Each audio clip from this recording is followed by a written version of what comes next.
I understand that people are suspicious of the CIA. Our activities are secret, and accordingly there is not a lot of public understanding of what we do. In the course of recruiting agents to penetrate drug cartels, to break up those groups that bring drugs to the United States, our case officers, our men and women, deal with bad people, very bad people. The CIA had initially emerged as a small operation with limited jurisdiction. However, almost immediately, they would be allowed to operate according to their own laws and with very few restrictions. They were also given the power to undertake covert operations. The question now emerges of who really was in charge. By 1953, when Alan Dulles became director, the agency had already become its own governor. His brother ran the State Department. They had in fact become what was described as a de facto shadow government.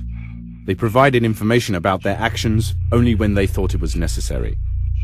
Directive NSC-4 empowered the agency to allow them greater elbow room in the international arena in the fight against communism. The truth was out there, but could not be entrusted to the American public, or even the American president. All of their actions were therefore untouched by external influence and strictly controlled internally. Using money, propaganda, and influence, the agency played a vital role in determining the outcome of elections in many of the European countries that were emerging from the devastation of World War II. They ensured the defeat of the Communists in the 1948 Italian elections and the major victory of the Labour Party in Israel. Throughout its existence, the agency had survived 10 presidents. Truman became wary of them. Eisenhower went along with whatever they did. Kennedy was determined to tear them down brick by brick, while Lyndon, like Eisenhower, gave all their operations a rubber stamp. Richard Nixon used the agency for his own dirty tricks operations. After Nixon's resignation, the CIA would be in as much disarray as the country. President Jimmy Carter was to make the first move to ensure that the rules of the US were respected. In 1977, he appointed Admiral Stansfield Turner as director of the agency. They both wanted operatives to concentrate on high-tech information gathering and phase out all of their not-too-admirable operations.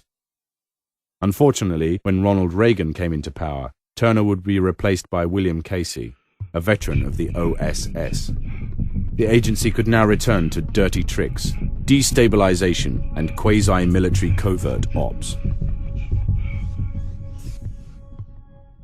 George Bush was the head of the CIA. And when he came to power, he was beyond the shadow of a doubt the CIA's man at the top. As a CIA top man, and as a president, he was rumored to be involved in some unspeakable covert operations, from involvement in the Kennedy assassination to Irangate. The link between the current President George W. Bush needs close attention. After all, he is his father's son.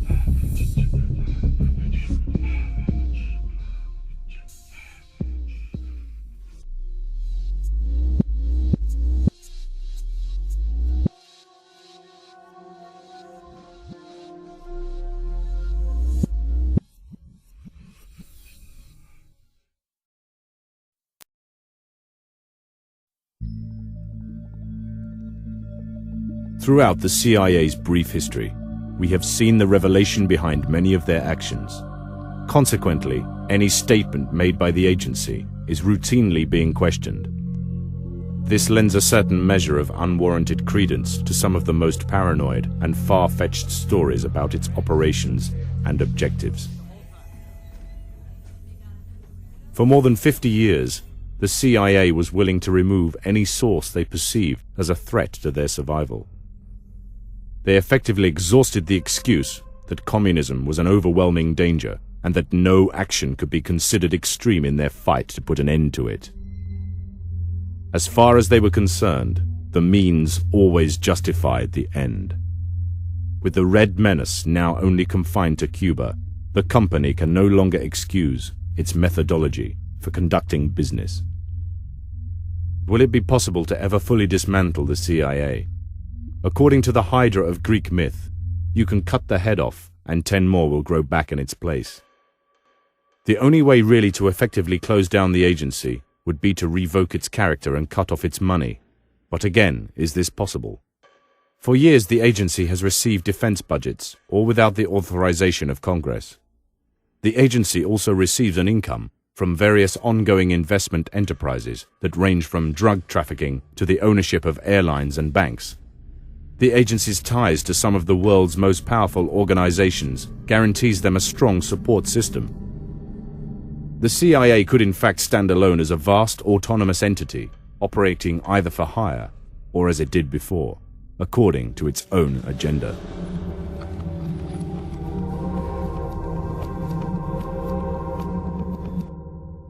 In the new century, the CIA is a forgotten menace.